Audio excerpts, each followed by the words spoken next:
The webinar will be available within 2 weeks in our resource library and on Facebook. And so we will share it both of those places. And then we do have a Q&A today. And so if you would like to submit questions, you can use the Q&A button. It's usually down at the bottom of your screen. Next slide. As a reminder, this information is provided for educational purposes only.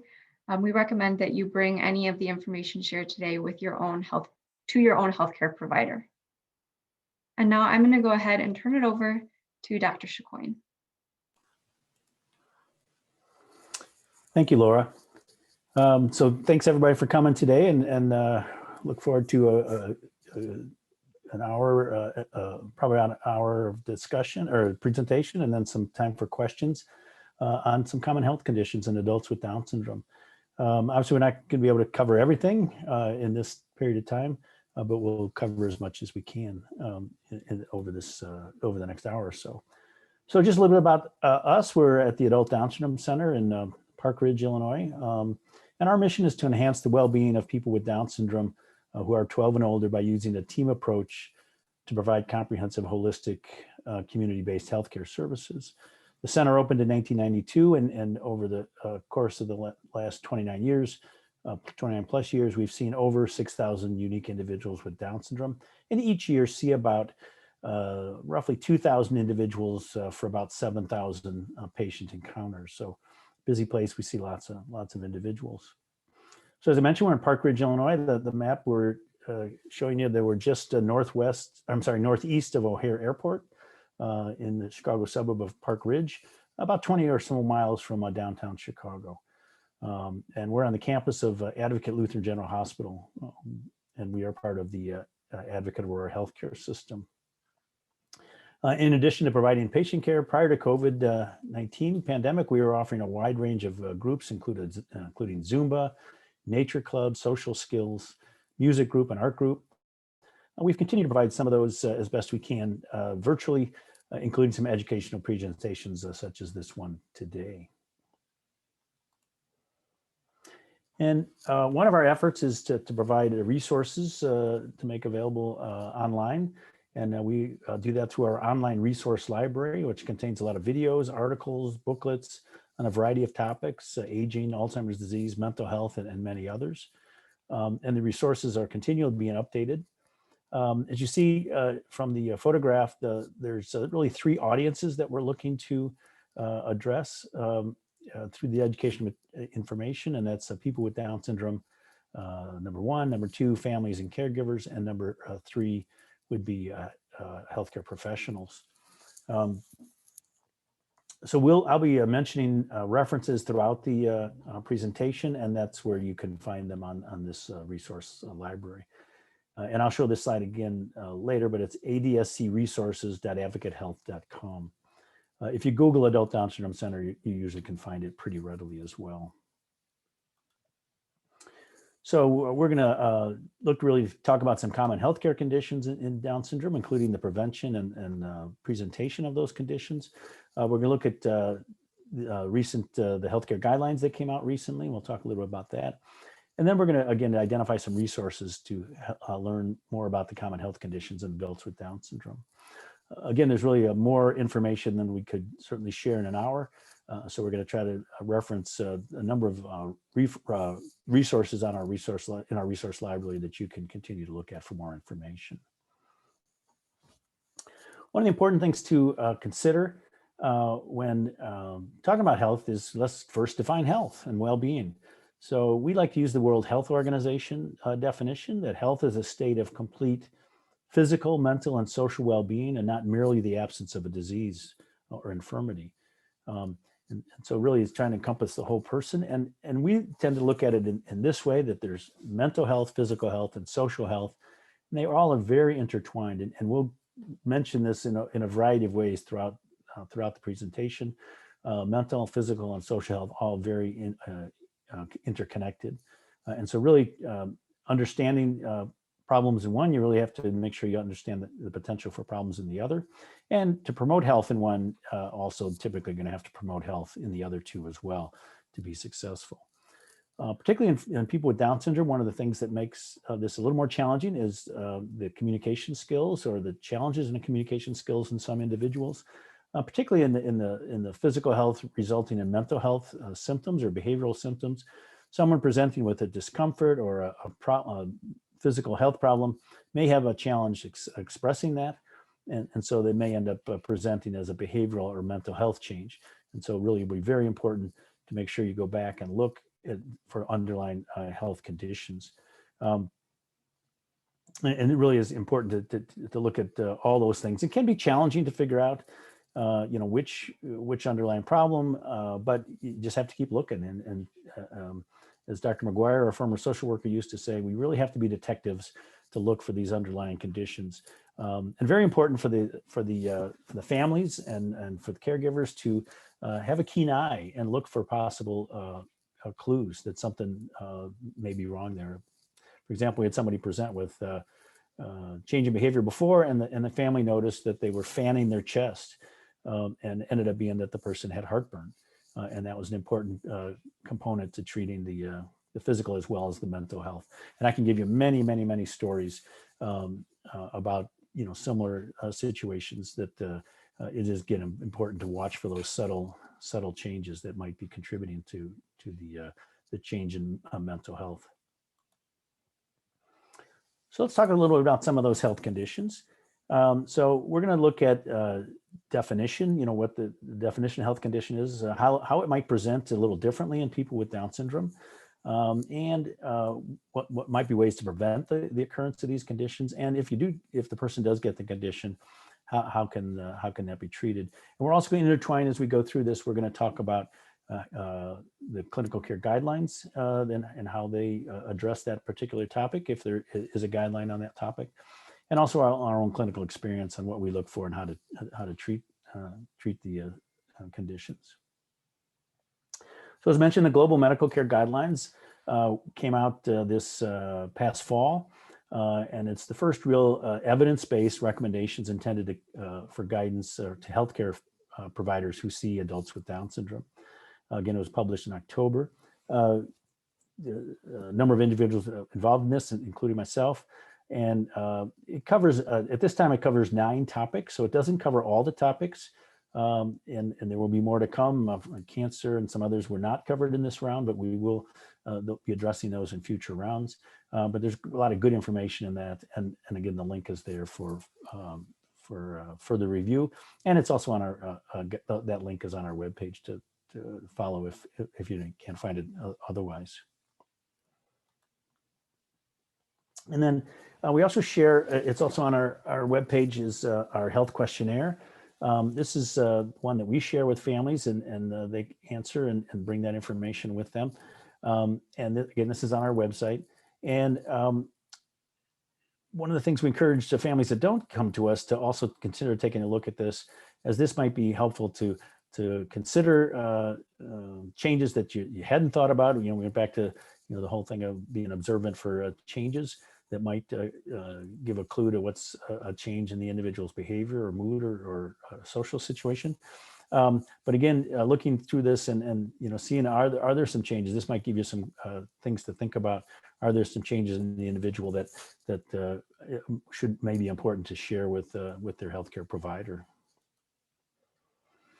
So let's start with overweight and obesity. So these are calculated on the basis of height and weight. So there are very specific, there's a calculation called the body mass index, and overweight is up to a certain number, and then obese is above that.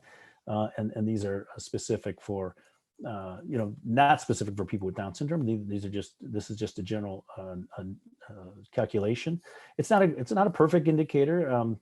Somebody that's very muscular and has an increased weight because of muscles can actually have the same BMI as somebody who is overweight because of fat. And so that's not a perfect indicator, but it's a good standard that's used to try to help us with determining health risk. Overweight and obesity both seem to be more common in people with Down syndrome. And a review of the literature from several studies shows that about 38% of the participants were obese with Down syndrome, and about 34% were overweight. And it can be associated with physical, mental, and social health issues. I like to look at is for some of our individuals we serve have what I call secondary disabilities. This is not unique to Down syndrome, but certainly something that needs to be considered. And, for example, so if someone is obese and having difficulty with their own hygiene or with taking care of themselves, and that can then impact, their ability to maintain a job, because of hygiene issues potentially. And so this is something that can have really a broad impact on the individual, not only physically, but also socially and mentally as well. So important thing to take a look at. As you can see from on this slide, there's a little icon in the upper right-hand corner, and that's what we're using to indicate that this is part of the global medical care guidelines, and the global being the Global Down Syndrome Foundation out of Denver, who helped spearhead those. So in overweight and obesity, the global guidelines indicate that we want to monitor for weight change and obesity annually and look at that BMI, and then follow a healthy diet, regular exercise, and calorie management. So this is using information from the United States Preventative Services Task Force, which is the government agency that gives guidelines for the general population, the rest of the population. Again, there aren't specifics in this part of the guideline, but if you actually look at the healthcare guideline, there's a great deal more information available to look at that as far as recommendations. There is someone that asked a question before we sent a question in before we got started today about, is there any particular diet? And I don't think there's any particular diet, but we're going to talk a little bit more about that on how to help keep people with Down syndrome healthy. So certainly good hydration. Many of us will tend to eat if we're thirsty. And so certainly making sure you're getting enough fluids helps some people not consume as many calories. Look at balanced meals, all the food groups. We do not recommend for our patients that they skip carbohydrates or skip fats or skip proteins, but that they eat a balanced diet, certainly not focusing overly on any one of those.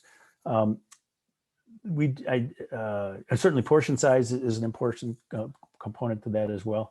We do recommend limiting processed foods. If there's any sort of thing we recommend limiting, it would be processed foods and pop and soda. And certainly I say that many of our individuals with Down syndrome many who do like to eat a lot of carbs could eliminate processed carbohydrates and still not be on a low carb diet. So we certainly encourage fruits and vegetables and other non-processed carbohydrates, but do recommend really trying to limit the processed carbohydrates. Some people describe it as shop on the outer rim of the store and not in the middle, and you're going to hit most of the unprocessed foods if you shop that way. And then small changes add up. Starting to make some small changes. Trying to do everything at once can be challenging, and then so making small changes over time can add up. And then certainly physical exercise and activity as part of the process as well can help not only improve fitness, but also can help with some weight control and weight management as well. And find out what the individual likes, and it may change over time. And so having to adapt as time goes on. Make it fun and social. Incorporate it throughout the day, and there's some evidence in the rest of the population, the non-Down syndrome population, that exercising outdoors may actually have more advantage than exercising inside. It's not that it's not true in people with Down syndrome; it's just that it's not been studied. But certainly thinking about getting outside now. Here today, it's about 0 in Chicago, so maybe not today, but certainly at other times when you can get out, we encourage that to help with the fitness. There are some medications for obesity and there's surgery. These are not things that have been used really commonly in people with Down syndrome, but some people are beginning to look at these a little more to see if there may be some benefit in people with Down syndrome as well. We have limited experience with medications and no experience with having surgery on an individual to help with weight loss in our practice, but just starting to look at some medication possibilities in people who try all the other things and still have difficulty losing weight.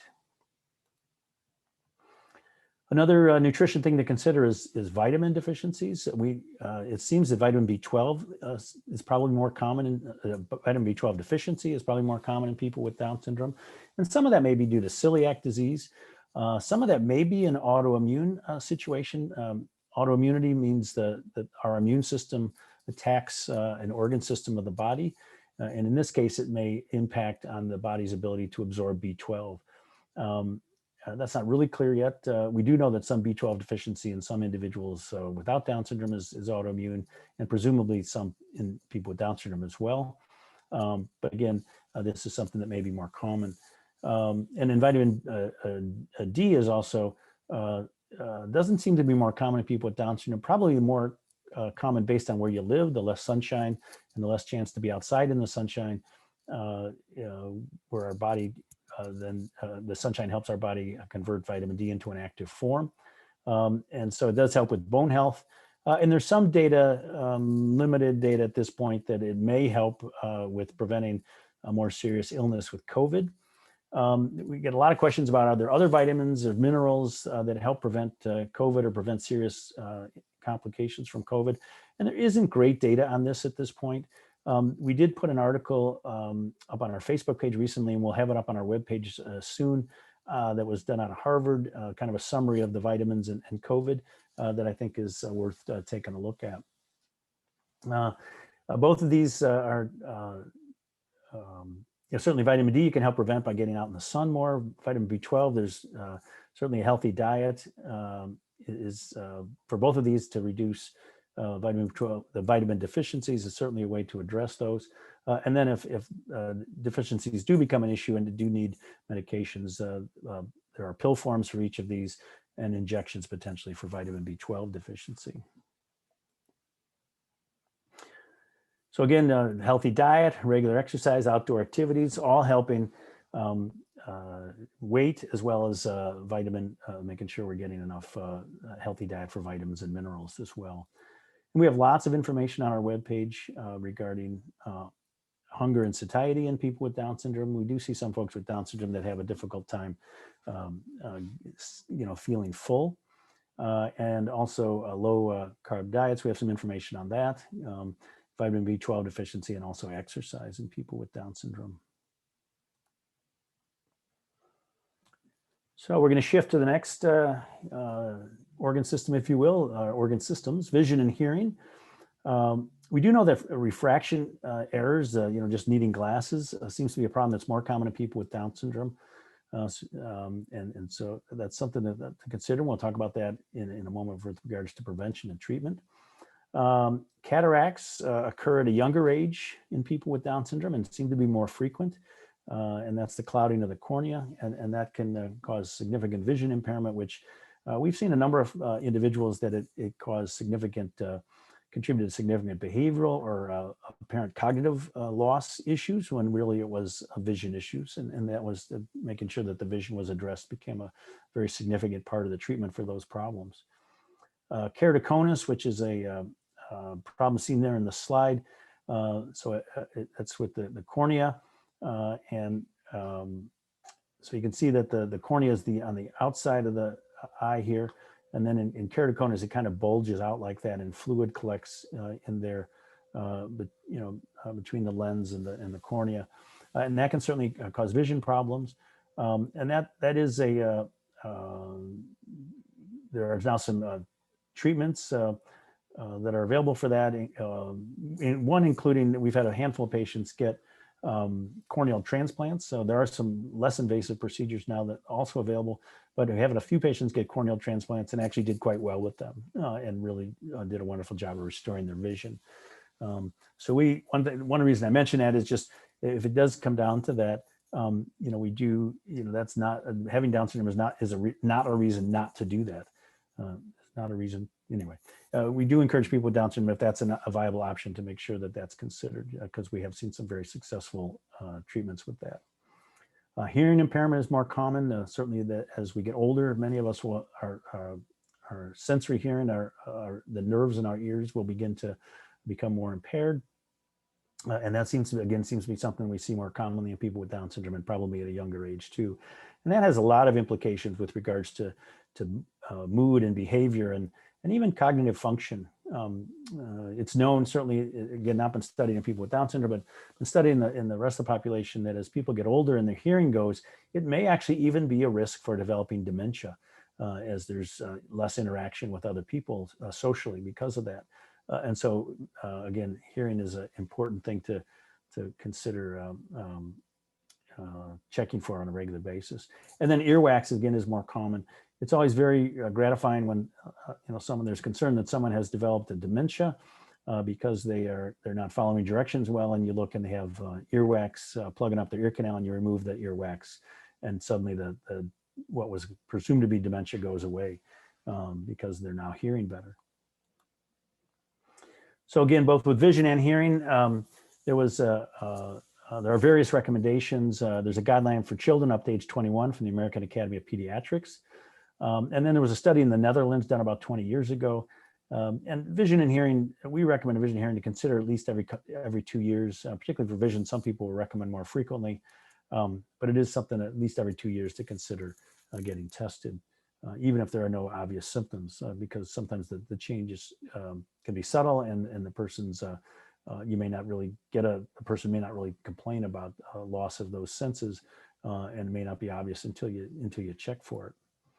We have a number of resources on the eyes and on vision and hearing, all in our room and on our resource library as well.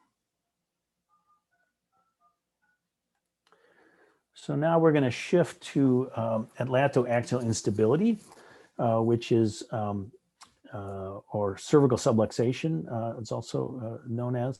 So this is a condition of the vertebrae in the neck. And you can see on the slide, or the picture on the left, that the spinal cord comes down through and is, in a sense, encased within the vertebral column. So there's you can see it running right down the center there. Now that, if you looked at that on an X-ray, that the bones are actually all around the spinal cord, to prevent injury and to keep the spinal cord safe. And then when you're looking at an X-ray, now over to the pictures on the right, the one on the left, it shows there's the atlas and the axis. Those are two bones in the neck, and they should stack nicely up on each other. And that, particularly the first and the second, the atlas and the axis, allows us to rotate our head very nicely. When you are moving your head forward, as is in the second slide there, and this would be one of the X-rays that would be taken to assess for this, you can see that those two bones pretty much are maintaining their alignment.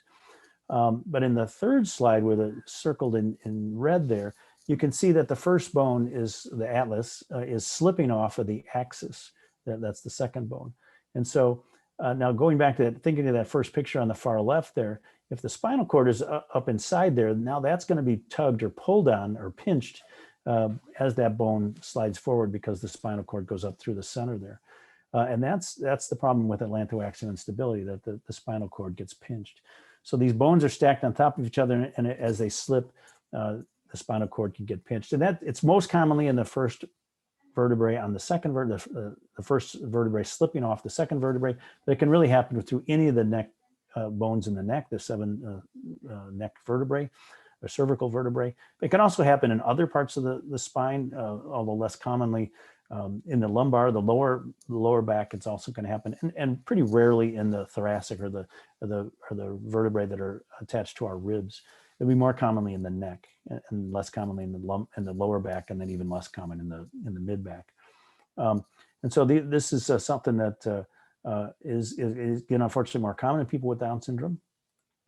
And in the guidelines, the global guidelines, the recommendation is to do that routine cervical spine X-ray should not be used to screen for the risk of spinal cord injury.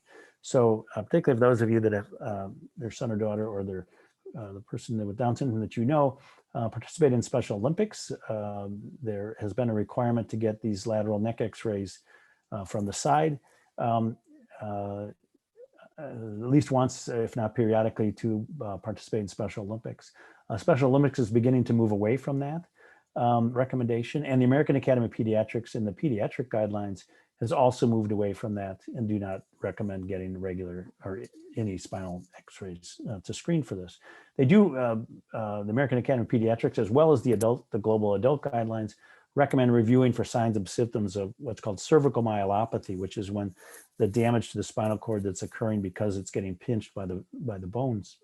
And so they recommend looking for that weakness of the arms or legs, change in the reflexes in the arms or legs, onset of incontinence that wasn't there before, neck pain sometimes. Sometimes people have difficulty holding up their head.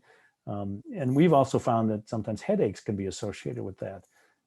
Interesting, we don't see a lot of headaches in our patients, but sometimes when we do see headaches, it can be related to the cervical myelopathy or the pinching of the spinal cord.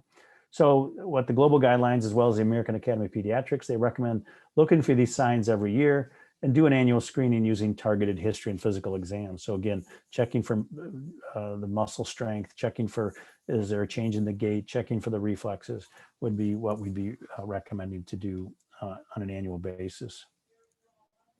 So the other place that comes up besides pre-exercise, the other place that comes up is before anesthesia. Typically when someone is intubated during anesthesia for a surgery, the neck would be tilted back in order to do that. But that's for whether the person with Down syndrome has had a neck x-ray or not, or whether the x-ray is normal or not. The recommendation for anyone with Down syndrome is not to do that. There's actually, you can use what's called fiber optic scope. You can actually look down there with a scope that bends, and then they will intubate the person with the assistance of that, so they do not have to tilt the neck back or head back when they do that. And so it's recommended that all people with Down syndrome, that's the way they be intubated. The tube be put in, the breathing tube be put in when they're under anesthesia, then not to tilt their head back, whether they've had a normal x-ray or not, whether they've even had an x-ray or not. It's recommended that all people be treated, in a sense, all people with Down syndrome be treated as if they have Atlantoaxial instability, just to prevent any spinal cord injury, even if it's not evident on an x-ray. And there are anecdotal stories that someone with Down syndrome who had a normal neck x-ray had trauma to the cervical spine during anesthesia because the head got tilted back. So the recommendation is just avoid it altogether and to prevent that from occurring.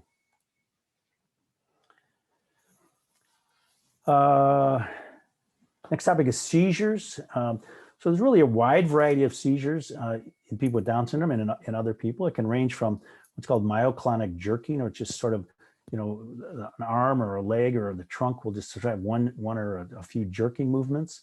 And it can be from that all the way up to, what we more typically think of a seizure, a tonic-clonic, previously known as a grand mal seizure, where the person actually will fall and lose consciousness and have shaking and may have incontinence, and often will have reduced consciousness. And so there can be a wide variety, and this is true in people with or without Down syndrome. They do seem to be more common in people with Down syndrome, and there seem to be two particular peaks of onset. One is early in childhood, and then the other is in older adults. And the older adults, particularly the seizures seem to be associated with the development of Alzheimer's disease. So in our practice and in other studies, roughly about 75% or 3 out of 4 people with Down syndrome who develop Alzheimer's disease will have seizures as part of their symptoms. So it's really quite common in people with Alzheimer's disease to have seizures. And the treatment is certainly, if there's just occasional myoclonic jerk that's not really causing too much problems, then we may not treat that at all the way up certainly to, more frequent myoclonic jerking or more pronounced seizures. We will certainly treat those with anti-seizure medications, and typically they can be treated very effectively in people with Down syndrome. So again, in our resources, there's information about the Atlantoaxial instability screening. We have some information on seizures. We also have some information on what are called psychogenic non-epileptic seizures. In the past were called fake seizures. And though that's related to psychological stress typically, or a psychological condition, some people will have seizures that aren't true neurological seizures, but are more psychogenic seizures.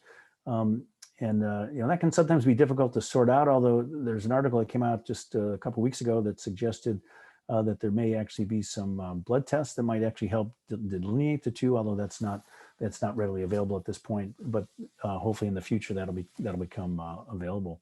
And then we have information on seizures in people with Down syndrome and Alzheimer's disease. Shift to shift to mental health disorders. So behavioral mental health disorders are common, unfortunately, in people with Down syndrome, and that can be depression, anxiety, obsessive compulsive disorder. And studies have shown that that about 25 to 40% of people with Down syndrome experience a behavioral or mental health disorder during their life, and that would be our experience would agree with that. And so certainly a significant problem to be addressed. We do want to make sure we always comment that there are some common characteristics of people with Down syndrome that can often be mislabeled as mental illness, and really in a lot of ways are actually strengths, not mental illness and not a weakness. And that can be the groove, the tendency to do things the same or repetitiously can be a very a real strength with regards to doing tasks well. And I'm convinced that some people with Down syndrome function higher, if you will, than their cognitive ability would typically allow, because they do have this groove and it allows them to do a job well, to do it repetitiously, to follow through on hygiene and follow through on schedules, because they do have a tendency towards this repetition. Self-talk is another one that's, many people with Down syndrome talk to themselves, as do a lot of other people. And again, that really allows people to kind of talk through problems, to work through things, to refresh, to review their day, and to really kind of sort through things. And so it can actually be a real strength. And also a lot of our individuals with Down syndrome have have a very strong memory, and that can be a real plus. But sometimes they also unfortunately don't have as strong concept of time, and so they may remember something as if it happened recently, but it may have happened a long time ago, and sometimes that can be a challenge. So none of these things in and of themselves do we see as problems, but if there's a change or there's like for the self-talk, for example, someone will typically do it in their room, but now suddenly they're doing it out in the community, or previously it was just the way that they worked through things, but now it's become very agitated and they're kind of yelling at themselves. That certainly is a change and something that needs to be investigated. The groove can be a very positive thing, but if it becomes so problematic that they can't do anything else and they're just so stuck on whatever it is that has become their groove, that's certainly something that will need to be addressed. Or if the groove is something that was a very positive thing in their life and now it's something that they find very agitating, again, those are all things that may need to be addressed. But again, in and of themselves, they're not mental health problems.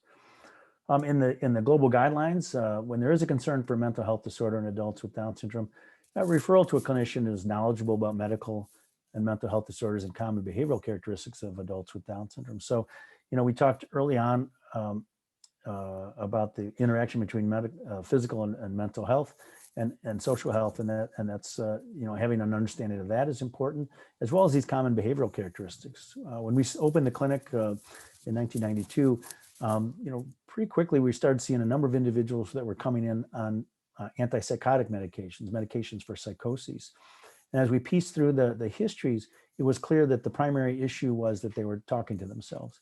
And so if we put everyone with Down syndrome on an antipsychotic medication because they talk to themselves, we'd be looking at well over 80% of the individuals on antipsychotic medications. And again, in and of itself, we do not find these things as health, mental health or mental illnesses, but are just common characteristics. And so it's important to know those things and to understand those things when trying to diagnose somebody. And so the global guidelines also recommend following the guidelines in the Diagnostic and Statistic Manual of Mental Disorders, what's commonly called the DSM-5. And those are the sort of the symptom description and sort of defines what would make a definition, what would define a diagnosis for that particular condition. So depression, change in sleep and a change in appetite and a change in mood, et cetera, et cetera. And you have to have so many of those things over a certain period of time to fit the diagnosis. Now, those criteria in the DSM-5 don't always work well for people with Down syndrome or other intellectual disabilities, just because the presentation can be a little different or the symptoms can be a little different. So there is kind of a companion manual called the Diagnostic Manual for Intellectual Disability, the DMID-2, and that's also can be used to try to sort through trying to make the diagnosis in an individual with Down syndrome to help with the diagnosis. And again, the global guidelines recommend clinicians should perform a review of behavioral, functional, adaptive, and psychosocial factors on an annual basis. So looking at all the, looking at the individual's strengths, looking at the individual's, what social supports does the person have? What social supports might the person need? How is he or she doing in school? How's he or she doing at work? What are the things that could be triggers that something down the road could be an issue? Those are all things that should be considered on a regular basis. And when there is a change in an individual and a concern for a mental health disorder, again, really kind of going back and looking at the medical conditions and the social conditions that may present with psychiatric and behavioral symptoms. So that really goes back to what we talked about before, the interaction between mental, physical, and social health. So important in people with Down syndrome to look at this. And I promised you'd see this again. And this is just something that we talk about all the time here, and we think about all the time because it is so important in addressing those conditions and certainly was included in the global guidelines with that in mind as well.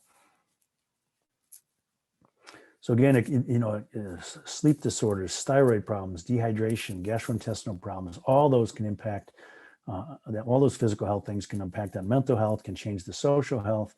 Change in the social health can impact the mental health, can impact the physical health. So they're all interacting and affecting each other. And so not only from a standpoint of diagnosing, but also a standpoint of promoting health in any one area, again, we want to be looking at all three areas. So it's an importance of sleep to really try to prevent mental health issues. Be aware of what we call empathy radar or social sensitivity. So we do see many folks with Down syndrome are very sensitive to what's going on around them. And so if there's arguing or there's tension or stress, they may also feel that and may become an issue for them. It's very common for families say, I've noticed some changes in my son or daughter or whatever. And grandma's been real sick, but we really haven't told him yet. So I don't think that's that. And, I say, have you been talking about it at all? Even if he's 3 rooms away, our folks with Down syndrome seem to pick up on these things. But even if they're not hearing it, so many of the individuals we see with Down syndrome really are able to pick up on the emotions and the feelings of others. And so even if they've not really been told, they may actually in their own way know that something is not right and begin to feel that stress. And so helping them work through that can be very important to prevent problems from that. And then social skills. We think that, it's so wonderful that so many people with Down syndrome are so much more included in society or out and about, but we haven't always provided them with the social skills they need to be successfully participate. And without those successful social skills, that can create challenges. Certainly we know from the work environment that, of the people with Down syndrome that tend to lose their jobs, and it's not a common thing, but of those that do tend to lose their jobs, it's not typically that they're not able to do the job. It's that they don't have what I call the work etiquette. When the boss says, call me anytime, the boss doesn't really mean call me anytime. When the boss says my door is always open, the boss doesn't really mean that my door is always open typically. And so just learning some of those social skills that are important, not only at the work setting, but in other settings as well. And you might want to work with a mental health provider, and certainly some of the individuals we see can do what's called talk therapy. They can talk to a counselor and they can share their feelings, but many struggle with doing that. And so considering other therapies like music therapy or art therapy as means of promoting mental health and also addressing a mental illness can be very important. And then when necessary, medications. And sometimes we look at medications as really helping to get a person to the point of where they can participate in other therapies successfully. We help them feel well enough that they can participate in music therapy or art therapy, or even just go back to their more, their usual activities, and the usual activities in and of themselves have therapeutic benefit. And so the medications can, in some situations, can be very beneficial. So again, we have a lot of resources on our webpage: behavioral changes, Down syndrome and mental health, mental wellness. We have some webinars, we have some presentations, we have a lot of written material as well. Feel free to take a look at that. And then another condition to think about is Alzheimer's disease and dementia. We know that it's unfortunately more common in people with Down syndrome, and although it does tend to be uncommon before age 40, by 50 to 59, it may be as high as 55% of people with Down syndrome have developed Alzheimer's disease. And as those over 60, it may be as high as 75%. Now that's symptomatic Alzheimer's disease or clinical Alzheimer's disease. We know, unfortunately, that people with Down syndrome are developing the changes in the brain long before they develop the symptoms. And that's true in the rest of us as well, that Alzheimer's disease, the changes in the brain occur long before we develop symptoms. But as far as developing symptoms, we do see that it's more common in people with Down syndrome and at an earlier age. And why is that? It's one of the genes associated with Alzheimer's disease is on the 21st chromosome. And we know that people with Down syndrome have an extra 21st chromosome. And that then increases the production of the protein that's associated with that gene. And the one gene that's particularly concerning is the one that is the amyloid precursor protein, is the protein that's made by that gene. And that seems to have real implications for Alzheimer's disease in people with Down syndrome. And when they do get the symptoms, behavioral or psychological personality changes are common symptoms. Some people say that these are always the first symptoms. I would say not always, but I would say commonly that the individuals with Down syndrome who develop Alzheimer's disease will have these changes when they're beginning to have symptoms of Alzheimer's. Certainly memory loss, loss of skills, incontinence of urine or stool, changes in the gait, and then ultimately, unfortunately, swallowing problems, which unfortunately is often associated with the recurrent pneumonias and unfortunately is often sort of the end stage of Alzheimer's disease before people die from it. In the global guidelines, it's recommended that be cautious. Again, Alzheimer's disease is not common in people with Down syndrome before 40, at least symptoms of Alzheimer's disease. So really want to look at being cautious before age 40 and diagnosing Alzheimer's disease and looking for other causes. And it could be a lot of the things we talked about here: thyroid, B12, lots of conditions can cause people with Down syndrome to have changes in their cognition and look like they have Alzheimer's disease. So you really want to look at the potentially reversible causes. You want to look for a pattern of decline and then look for those potentially reversible causes before making the diagnosis. And that's true for anybody, but particularly those over 40. You want to be careful not to overdiagnose Alzheimer's disease.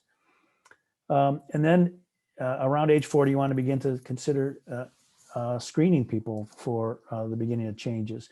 And there's a tool called the National Task Group Early Detection Screen for Dementia, which we show a picture of the first page there. I think it's a 6 or 7 page document. Has lots of information, really worth taking a look at. A little lengthy at times to go through every year, but I think it really helps families to kind of take a look at and see, are there any changes that we should be concerned about? What we've done in our practice is I've kind of taken bits and pieces of this and built it into my electronic medical record so that when I see an individual, I'm asking some key questions to see if there's any changes that would suggest Alzheimer's disease. Oh, there we go. So as far as prevention of Alzheimer's disease, unfortunately, there's limited information at this point, but particularly in people with Down syndrome, but in some studies in people without Down syndrome, that exercise and brain stimulation may help prevent Alzheimer's disease. There's people beginning to look at this in Down syndrome as well, but certainly lots of good reasons to stay active and physically exercise. Does a lot of good things for us. It's fun and it's healthy for us in a lot of ways. And brain stimulation is just, part of enjoyment of life, and also may have some real potential to prevent Alzheimer's disease going forward. There are some medications that are approved for Alzheimer's disease. None of them, unfortunately, change Alzheimer's disease or prevent Alzheimer's disease or change the course. It does seem to help people function better, at least temporarily, at least in the non-Down syndrome population. The studies, unfortunately, have not shown in people with Down syndrome that they do help people with Down syndrome function better. Experience, particular providers' experience may be varied, and so they may prescribe these. But my own experience is I'm not really very impressed with their benefit, and the studies, again, don't really support their use as well. We have seen a significant side effects, particularly with the first category, the cholinesterase inhibitors, with decreased appetite, weight loss, and possibly seizures. And then with memantine in the second category there, we've seen some agitation, some constipation, and then opposite the diarrhea, confusion, dizziness, drowsiness. So lots of potential side effects, but again, talk to your provider about the possibility of using those if that's appropriate. Although again, the studies don't show the clear data to support their use. So a lot of what we're treating in people with Down syndrome would be the associated symptoms. So again, depression, anxiety, agitation, sleep challenges, all these things are common in people with Down syndrome or at others as they develop Alzheimer's disease. And there's a number of medications you might use to treat these things. And you really kind of look at what are the individual symptoms, what are the particular effects of the medication or the side effects of the medication, and how might that be important. So for example, some of the individuals that develop Alzheimer's disease and develop depression that have a decreased appetite and poor sleep. There's an antidepressant called mirtazapine or Remeron that tends to increase appetite and help be sedating at night or help people sleep. Some individuals that have pain associated, as they develop Alzheimer's disease, and also depression, anxiety. Duloxetine, which is an antidepressant, can help some individuals with pain. Wellbutrin or bupropion, which is a nice antidepressant that also may reduce appetite in some individuals that have an increased appetite with this. It can be associated with seizures, so that in our folks with Alzheimer's disease, we have to be cautious with that because of the high incidence of seizures anyway. We also might use an anti-seizure medication for agitation. So there's lots of different medications that can be used to try to help address some of these symptoms that are associated. And there's certainly, we're going to look at some other issues next. That certainly there's other things we can do to try to help them as well, other than medications. We certainly want to try to avoid what's called polypharmacy, putting people on lots of different medications because of the side effects, particularly in people with Alzheimer's disease, effects on their brain. But also looking at, what are the neuropsychiatric, how might that be affecting the person from a neuropsychiatric standpoint as well. So really important for the families and caregivers to observe and report on symptoms that are key in helping with the selection of the medications. And certainly looking at the quality of life, focusing on what can still be done, not on what can't be done, slowing things down, doing what I call the bingo pace. Looking at where the person's functional level is and matching that with the activities. As the person has more difficulty with understanding communication, doing simple instructions, don't argue, avoid asking them if they remember, and get down to their level. Sit down so that you're eye to eye when you're talking to them, or have them stand up, so that that it really does help with communication. And then looking at home safety and adaptive equipment. What can we do to the home to help the person function better? Maybe a visual on the bathroom door that this is the bathroom, so the person has less difficulty finding it, for example. Lots of things you can do to try to help the individual function better in the home. And there's lots of resources on our webpage, many of them which address that as well. Thyroid problems are more common in people with Down syndrome. Hypothyroidism and underactive thyroid is more common, and you see the symptoms there: fatigue, dry skin, constipation, cognitive impairment, depression, weight gain. These are unfortunately, a lot of people with Down syndrome who don't have thyroid problems have these symptoms as well, so it can be difficult to sort out thyroid problems. And about 40% of people, or just from the symptoms, about 40% of people with Down syndrome do have an underactive thyroid. And then overactive or hyperthyroidism is also more common, but nowhere near as common as hypothyroidism, probably less than 1% or around 1%. And that again can have symptoms of fatigue, anxiety, agitation, sweating, tremor, weight loss. And again, in the global guidelines, it's recommended to screen every 1 to 2 years beginning at age 21. Again, because these are so common and can be difficult to sort out just from symptoms. As far as treatment, the hypothyroidism, the underactive thyroid is treated with thyroid medication, pill.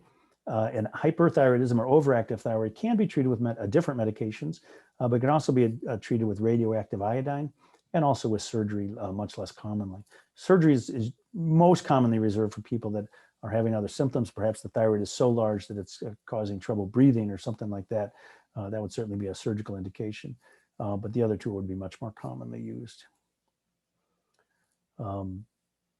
Diabetes is another thing that's definitely type 1 is more common. Type 1 would be in the past might be called juvenile onset diabetes or childhood onset diabetes or insulin dependent diabetes. These people all need insulin because they're not making enough insulin. In type 2 diabetes is what we would typically think of more as an adult onset or later in life onset, although we do know that some kids now are developing type 2 diabetes. And that's type 2 would be associated with, it's not that you aren't making enough insulin, it's just that the body is not responding to the insulin as well as it typically would. The estimates vary whether this is more or less common in people with Down syndrome. We don't really know that answer to that question at this point because different studies have had different results. In the global guidelines, it's recommended for adults without symptoms. So if they're not having symptoms, you screen for type 2 diabetes every 3 years beginning at age 30.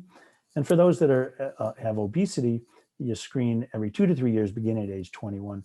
You don't really screen for type 1 diabetes. This is for type 2, but you don't really screen for type 1 diabetes because those people present and tend to get pretty ill pretty quickly. And so it's not something you would screen for periodically. It's something you really just have to look for the symptoms. But testing for screening for type 2 diabetes would be with a blood sugar, a blood glucose, or what's called a hemoglobin A1C, which is a test that kind of looks at the blood sugar control over several weeks prior. Type 1, unfortunately, there's really no known prevention, and the treatment is insulin. And type 2, diet and exercise can help prevent and as well as treat type 2 diabetes. Metformin, which is a diabetes medication, can be used in some individuals with what's called pre-diabetes. So they don't really meet the criteria for diabetes yet, but putting them on metformin may actually help prevent them from going all the way into diabetes. And then treatment is typically oral medications. Sometimes there are some injectable medications, and sometimes there's also injectable insulin that is used for type 2 diabetes. And again, we have a number of resources on these endocrine including diabetes and thyroid, which on our resource library. Cardiovascular disease, we certainly know that many children are born with congenital heart disease, 40, 50, 60%, depending on the study. So it's quite common. But we're talking about cardiovascular disease in adulthood. So interestingly, hypertension or high blood pressure is significantly less common in people with Down syndrome. Atherosclerotic disease, the hardening of the arteries, if you will, that can lead to heart attacks and strokes is also less common in people with Down syndrome. Vasovagal syncope. Now, this is a situation where people will get dizzy, they'll faint. This is often in response to fear or pain or anxiety. This might be more common in people with Down syndrome. And sometimes the low heart rate associated with this actually has other causes and may actually have a heart cause. And that actually may end up resulting in a need for a pacemaker. And we do have some information on that on our webpage as well. That's typically associated with older people with Down syndrome. In the global guidelines, it's recommended that every 5 years, starting at age 40, to draw cholesterol, do a lipid panel or check a cholesterol to consider whether medications are indicated. And the recommendation was to use what's called a 10-year cardiac risk calculator. and these are available to healthcare providers, and actually you can probably find them as well in apps. But and what they do is you put in the person's information, including their cholesterol values, and it gives a 10-year risk for developing cardiac disease. And then above a certain number, typically 7%, some people say 10%, then you would think about medications. This is the same recommendation for adults without Down syndrome. But we find that actually, I found very few people actually end up meeting the criteria within these calculators that they would actually need the statins or the lipid lowering medication. So it is recommended to screen at age 40 every 5 years, but in our experience, the need for the medications is not high. We have some information on an article we wrote for heart disease in adults with Down syndrome, about 2,000 plus individuals that from our practice between 1996 and 2016, as well as some information on the vasovagal syncope that I talked about there. Celiac disease, which is a sensitivity to gluten, which is a protein in wheat, barley, and rye, is more common in people with Down syndrome. And you can see, from the picture on the left of the three, the one on the left there, the large intestine there, and then the small intestine in the middle. And then upper right corner, you can see that if you look microscopically at the small intestine, it has these little fingers. They're microscopic, and that helps us absorb food and minerals and calories and whatnot. And so that's that would be a normal picture. But then when celiac disease, you can see in the bottom picture that those little fingers have, in a sense, been sloughed off. And that's the immune system, in a sense, gets confused and attacks the small intestine in celiac disease and sloughs that off, and it can reduce absorption of calories and minerals and vitamins and typically the chronic symptoms or the classic symptoms would be weight loss and diarrhea, but there's many symptoms that can be associated with celiac disease. And particularly associated with mood and behavior changes, particularly in people with Down syndrome. So it's certainly something that we consider when we're looking at mood changes. That's treated with a gluten-free diet, which over time has gotten easier to treat or easier to follow because of more gluten-free foods in the stores. In the global guidelines, it's recommended to do an annual assessment for gastrointestinal and non-gastrointestinal symptoms and signs of celiac disease. Again, the list can be very long. It's use a targeted history and physical exam and clinical judgment of a good practice to see if the person should be further screened for celiac disease with blood tests. And then ultimately whether they would need a scope to make the definitive diagnosis. To biopsy the small intestine there to see if that's the loss of the sloughing of those little fingers has occurred. They're called villi. It's not recommended to screen everybody with Down syndrome on any regular basis with blood tests, so that there's not been shown to be a benefit at this time. And there is a blood test to help assess for celiac disease. So we have a number of resources on gastroenterology, celiac disease, constipation, reflux, as well as treating reflux with surgery on our webpage. See lots of skin problems, and anytime we post something on Facebook, this gets a lot of attention. Dry skin is very common, and we certainly recommend, we have lots of information on our webpage, I'll show you in a second, but we talk about putting creams on right after the shower. We do have a lot of folks that have sensory issues that prevent some people from using creams, so we have some alternative creams that we put information up on. Some individuals benefit from putting gloves or socks on right after applying the cream, and that makes it less objectionable. But this is a challenging problem and is very frequent. See lots of other skin infections, folliculitis, boils, athlete's foot, fungal infection, nails. In the interest of time, I can't go into great detail about this, but we do have on our resource library, we have a presentation from my colleague, Dr. Dominiak, on skin issues. I really think that we see a lot more skin issues because it's a combination of the dry skin, but also the immunodeficiency or the immune system not being fighting infections as well in people with Down syndrome as it does in others. And sometimes hygiene can be an issue. I like to say that almost nobody with Down syndrome gets away with bad hygiene, but unfortunately many people with Down syndrome will still have skin problems even if they have perfect hygiene. So this is something we just have to really keep after. And again, we have lots of resources on our webpage. Cancer is something that I'm very interested in with people with Down syndrome. It is there are leukemia in the kids, particularly, or young adults, is more common, and testicular cancer, particularly in young men, are more common. But most solid tumors, breast cancer, colon cancer, stomach cancer, are less common in people with Down syndrome.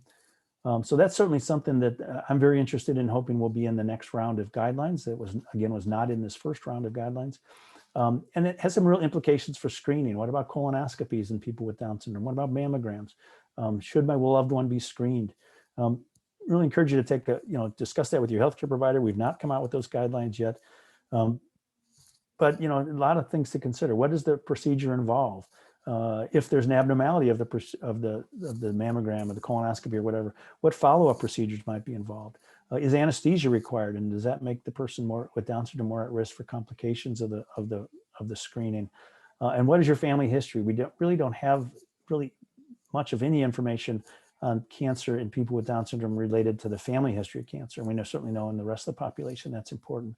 How much of the genetics of Down syndrome, plays a role, and how much of the genetics of a family history plays a role. And that's unfortunately questions we don't have answers to. But again, we have a lot of resources on our webpage about cancer. And then particularly in an era of COVID, respiratory infections are very important. We know that influenza, pneumonia are respiratory conditions that seem to be more common in people with Down syndrome. People with Down syndrome seem to be more susceptible to respiratory infections. It can often present with confusion or change in mental status. So that's something to consider when, this again may be one of those underlying conditions that presents with a change like that. And certainly considering earlier vaccination for pneumonia and regular flu shots would be things that we would consider. And we have a lot of information on that as well on our resource library. And again, obviously in the middle of a pandemic, we cannot not talk about COVID. We do know pretty clearly that from international study that people with Down syndrome age 40 and older are more at risk for severe complications from COVID-19. And those people less than 40 with co-occurring conditions, including obesity and a number of other health conditions, also seem to have increased risk from COVID-19 complications from COVID. And as you can imagine, we have lots of resources on COVID-19 on our webpage. We've been very active in helping write some of these, as well as finding what others are doing and sharing them on our webpage, so that there's lots of information on our webpage about COVID that I encourage you to take a look at if you have additional questions. So we've reached just about an hour. So I'm going to stop and answer some questions. Again, there's the resource library address, as well as our Facebook and our email newsletter. Feel free to sign up for those. We do have a number of references that when Laura shares this, you'll be able to see those more leisurely in the future without trying to read that quickly. And also Dr. Frank has gotten on the presentation here, and she and I will both work to answer some of the questions. Thank you so much, Dr. Chicoine. Just as another reminder, we are recording the webinar, and that will be sent out to all registered attendees within 2 weeks. And then I will also send out a copy of these slides so that you'll be able to click on the links and access the resources. We have received so many questions. Thank you for sending your questions in. We are going to try to address as many as we can. I've tried to send some links to resources in advance, just in case we don't get to your question. But again, we are hoping to get to as many as we can today. So one question that we received prior to the webinar was from a mother who said that her daughter is undergoing sleep therapy and was prescribed a CPAP, but is having difficulty with keeping it on. And she seems to fall asleep with it on and then take it off shortly thereafter. Is it safe or recommended to use some form of a sleep aid or sedative in these cases?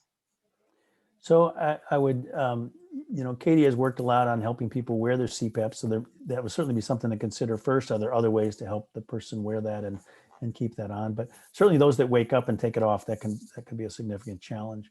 And so some providers who have treated a lot of people with Down syndrome and sleep apnea have considered using something to help with sedation to help them sleep through the night, either to be able to put it on or to keep it on. Now, using a sedative in someone with sleep apnea can certainly be somewhat dangerous in the fact that they may actually worsen the sleep apnea. But if they are using the CPAP when they're doing that, then hopefully that'll then be addressed. So one medication that some individuals have recommended for this to help with sleep is trazodone, which is an antidepressant that we don't typically find works all that well as an antidepressant, but can help with as a good sleep aid and can potentially have less risk with affecting the sleep apnea or making the sleep apnea worse. So that would certainly be something to consider addressing with the person that's treating the sleep apnea to see if that there's some potential benefit for that. Thank you. We also received a question about fear of a bathtub and bathing. This individual had always enjoyed bath time until a few years ago, and the individual is 56. I think I'm going to take that one. So oftentimes when individuals with Down syndrome age, we see some changes, and this could be one of them, especially if Alzheimer's disease is a concern. So as they age, their vision changes, so their depth perception, as well as how much they see. It's almost like their world gets smaller. And so they may have a hard time getting in and out of the bathtub. They may be scared to step over and into the bathtub. It also could be a vestibular issue or a balance issue. So I would recommend maybe a transfer tub bench, which is a bench that, as long as you don't have shower doors, 2 of the legs, maybe even 4 of the legs go inside the tub, the other 2 extend outside the tub, and the person can sit down on the bench and then slide their legs over instead of getting in and out and stepping down into the tub. And then also a handheld shower head can help with that as well, so that they can only get certain parts of their body wet. You can also fill the bathtub with water if they like to have their feet still into the bathtub and into all the warm water. Thank you. When communication is challenging for an individual, how do you assess for health conditions? Yeah, that is the $6 million question. So, we talked about the interaction between physical, mental, and social health, and that's something that I tell myself every morning when I get out of bed. You're going to see things today that are presenting with a mental health or behavioral change that you really got to make sure you're looking for underlying social or physical conditions that may be contributing to that as well. And that can be difficult. Despite having done this a long time, it's still easy to miss things just because the person may not be able to tell you. So you really have to, like I mentioned, being a detective, you got to keep digging and looking. And that's, again, is very important where the families and the caregivers play such a strong role, looking for some of those subtle changes, looking for something that might be a clue and might, direct us towards wanting to do something. For example, we do see a number of gastrointestinal problems in people with Down syndrome, and making the diagnosis of a gastrointestinal problem, the history is so important. And when you don't get the primary history, when the person with Down syndrome cannot give you the history, you're really sort of, that's a big component of missing what you need to do to make the diagnosis. So I do honestly, I feel like sometimes we do end up doing more workups for gastrointestinal problems when there's a suggestion that that's a problem, just because potentially the person can't tell us. So there is no magic to that. It's just keep digging, keep looking, keep thinking, and consider the possibility. And I think the main thing is to consider the possibility that there may be something else there that you really got to look for. Thank you. Another question we received is, my 15-year-old son had a sleep study, and one thing they indicated is that he has very restless legs and was doing a lot of moving around. The sleep doctor thought to test iron level. Anything else you would add? No, that's typically what they talk about. And there is something called restless leg syndrome, which is a recognized sleep disorder that does have specific treatment that, if you don't find an underlying cause like, the iron issues, then certainly there are medications that can be used to treat that if it's impacting on the person's sleep. Thank you. Have you treated adults with Down syndrome for DVT? My 38-year-old son had it, and we are wondering if just a baby aspirin a day would be enough for him not to have it again. That's a good question. So my sense over the years is that DVT is a deep venous thrombosis. It's a blood clot in the veins in the legs. Typically, it can be in the arms, but more commonly in the legs. My sense over the years that it might be more common in people with Down syndrome, although looking at some data of ours recently, I'm not convinced of that, but it is something we definitely see. We do know that some people with Down syndrome have abnormal clotting. And particularly, again, when looking at the autoimmune conditions, that some autoimmune conditions where the body is immune system is in a sense attacking our own body. Some of those autoimmune conditions are associated with increased clotting. So I typically, in our folks that have blood clots, certainly look, is there some underlying reason? Was it a woman on birth control pills? Was it, after a long trip? Was it, after an injury to a leg or something that clearly would have contributed to that? But certainly if not, and oftentimes even with, I'll refer them to a hematologist to get an opinion on, get a good workup. Do they have a situation that is likely to cause them to have more clotting problems over time? And should they be on something beyond just an aspirin or, anticoagulation medication to help prevent problems down the road?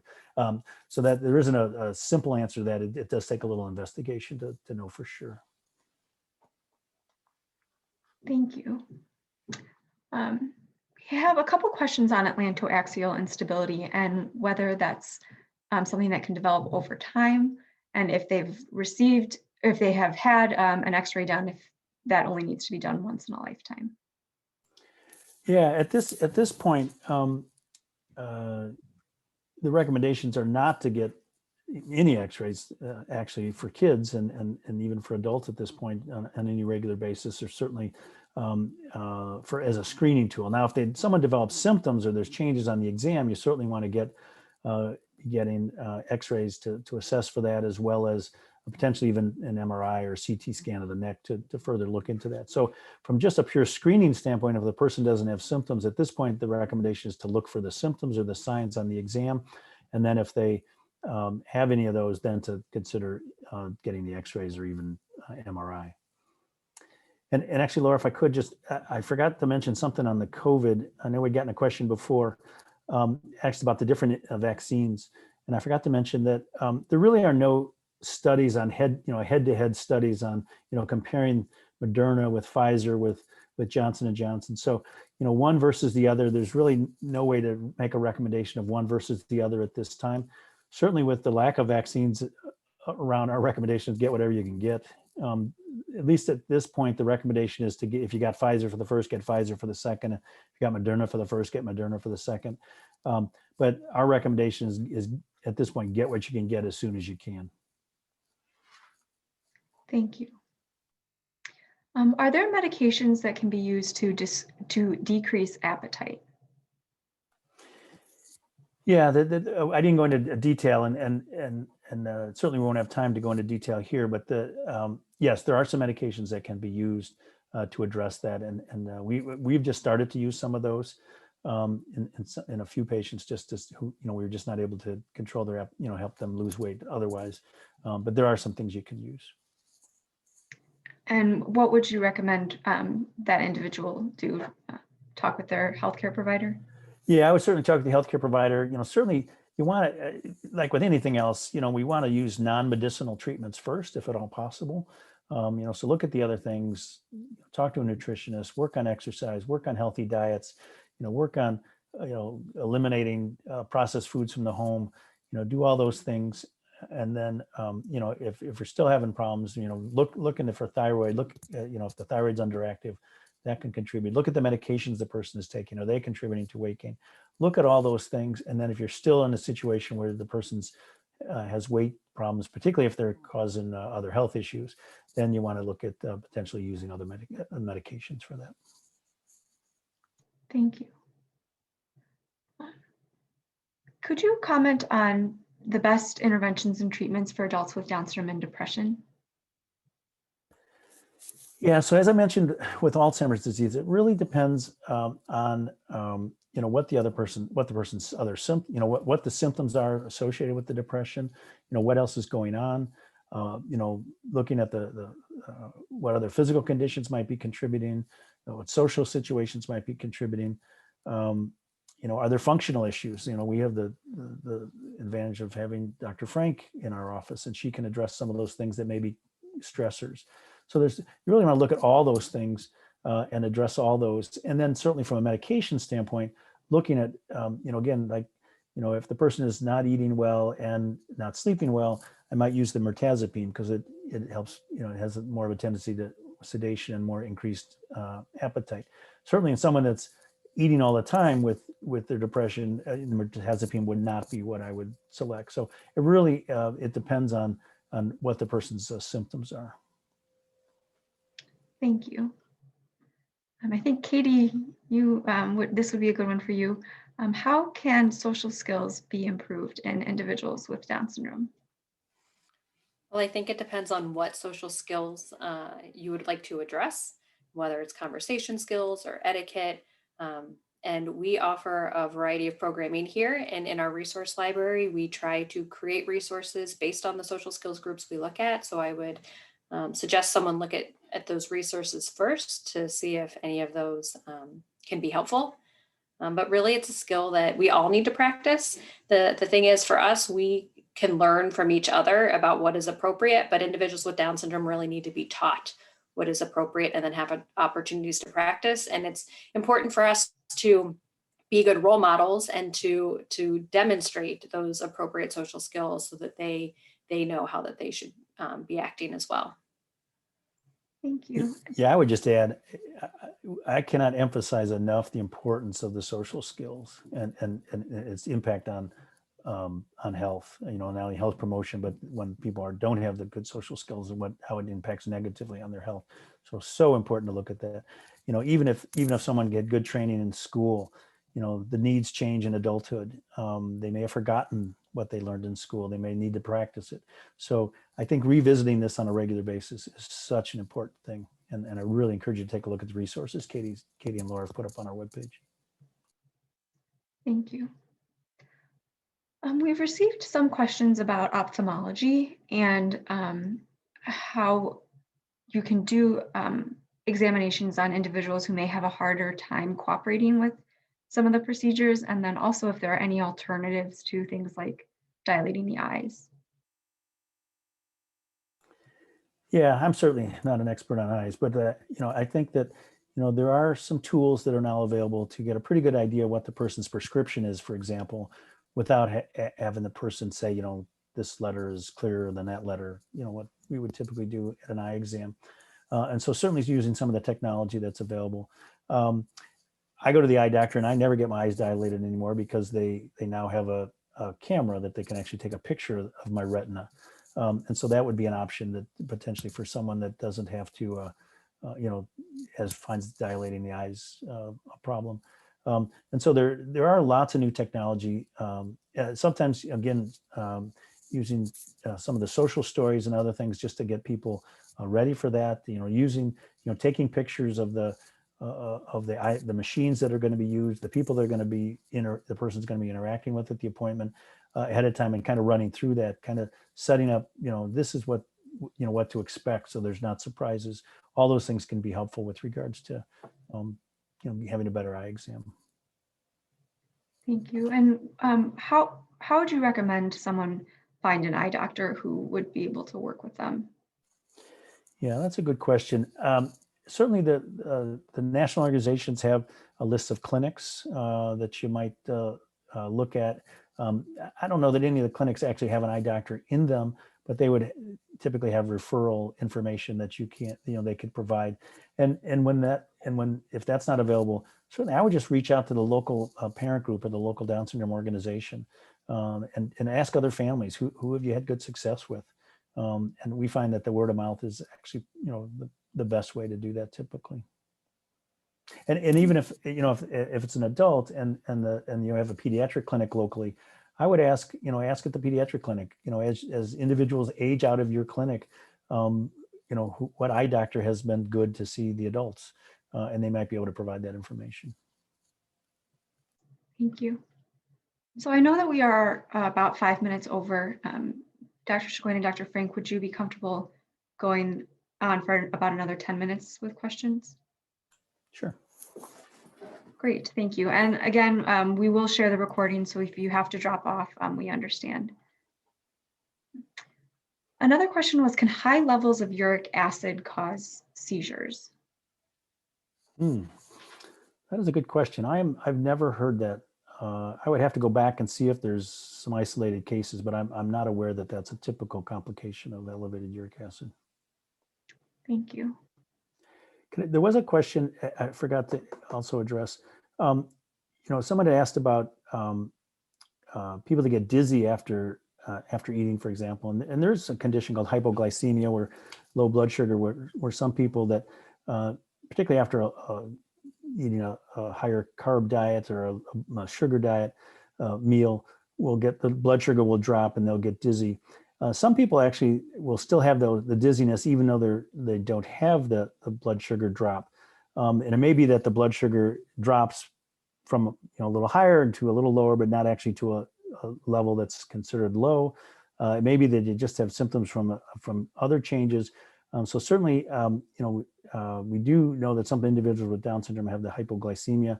I don't really know. It's hard to measure and it's hard to get the good report on whether people are also having dizziness related to, how many people are having dizziness related to eating, in that situation. But certainly, the treatment would be, good weight management, limiting processed carbs, making sure the person's getting enough protein in the diet. All things that we would recommend anyway for healthy eating and regular exercise. Thank you. This question says, my 27-year-old son with Down syndrome has type 1 diabetes, and it's difficult getting him to understand and communicate on when his blood sugar is low. Do you have recommendations around that?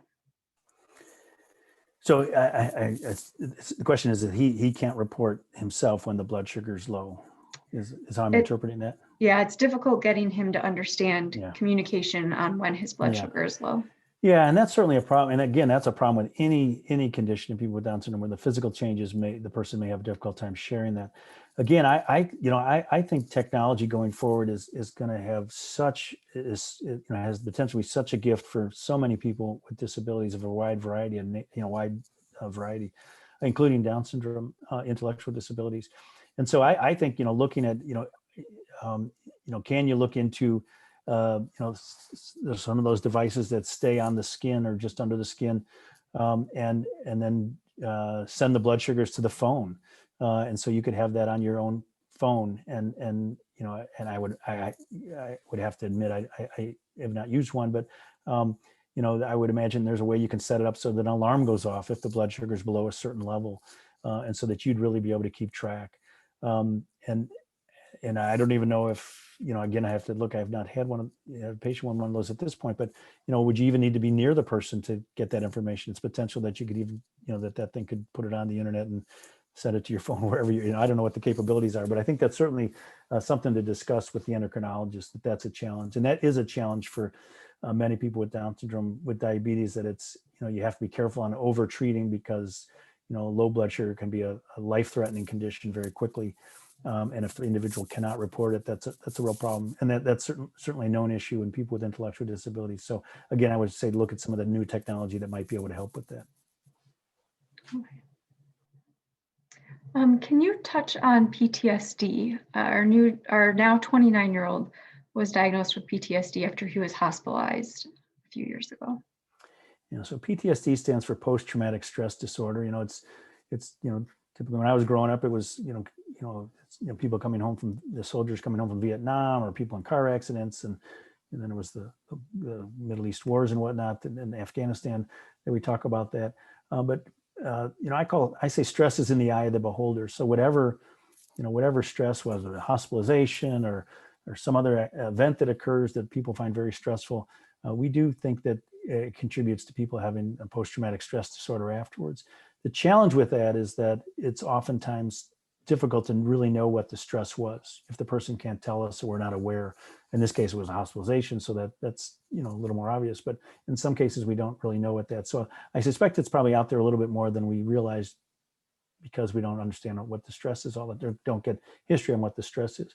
We talked about very strong memories, and that can be a real upside to remembering activities and things that are going on, and remembering to take medications, et cetera.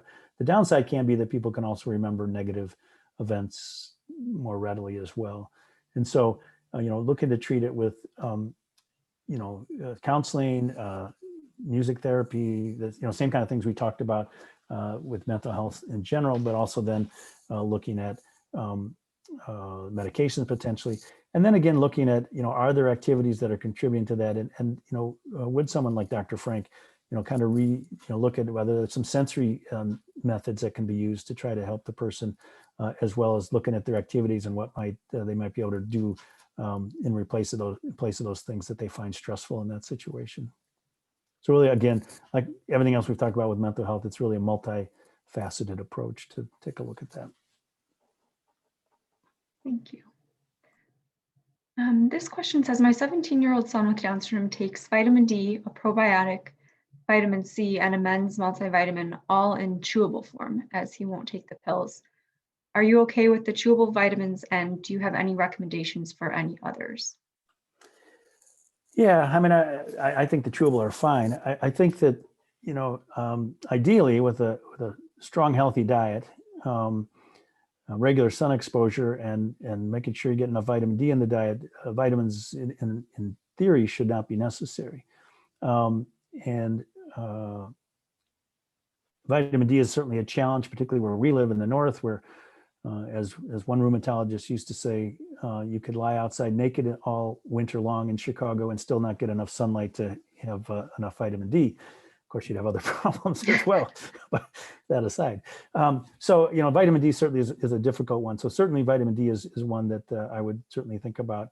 The other vitamins, ideally, if you can get a healthy diet, that can be challenging in America, and particularly for some of our folks that, have a little more picky eaters. So a good multiple vitamin is certainly something to think about sometimes as well. But beyond that, I don't, again, I would kind of individualize it based on the person's nutrition needs. And if there's a question, I would see a nutritionist and have him or her go over the diet and see where there might be areas of deficiency. Thank you.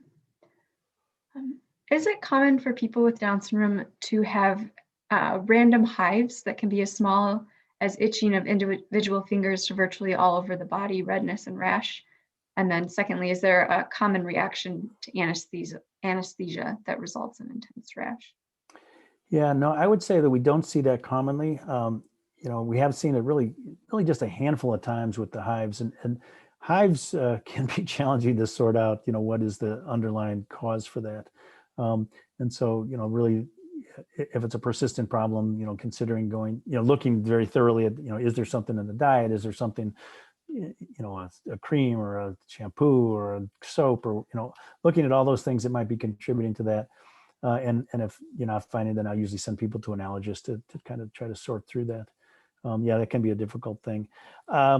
I honestly can't recall anyone in our experience having hives secondary to anesthesia. So I'm not aware that that's common. Thank you. Can you talk about vestibular issues? Not very well. No. Go see the ENT. Go see the audiologist. I think that's challenging. And again, the report of vestibular issues is the part of our audiology system, the part of our hearing system that is associated with balance. And again, people complaining of dizziness, complaining of balance issues, that's not something a lot of people will complain about. So a lot of it's going to be observation. And if there's any question, I will refer those folks for ENT and audiology evaluation to really kind of assess and see if that's contributing to the problem. Can I chime in real fast also? Please. Because your vestibular system is also part of your sensory system. And so if there's any kind of, think of like a blockage between your brain and then, the nerves that control your vestibular system, system. So that could be impacting balance and things like that. So it's just how the body's processing it. So an OT might be someone who could also help with vestibular issues if for any reason an ENT or audiologist wouldn't be able to. Yeah, it's good. And there are some specific therapies for that too. So Thank you. So unfortunately, we are at the end of our time. We've gone over our time, and I know we have not gotten to all of your questions, but we do encourage you to check out our resource library and to see if perhaps we have answers to your questions there. And then again, we will be sending out the recording from today's presentation and the slides. Thank you so much for sharing part of your day with us. And I'll turn it to Dr. Chicoine and Dr. Frank if they have any final thoughts.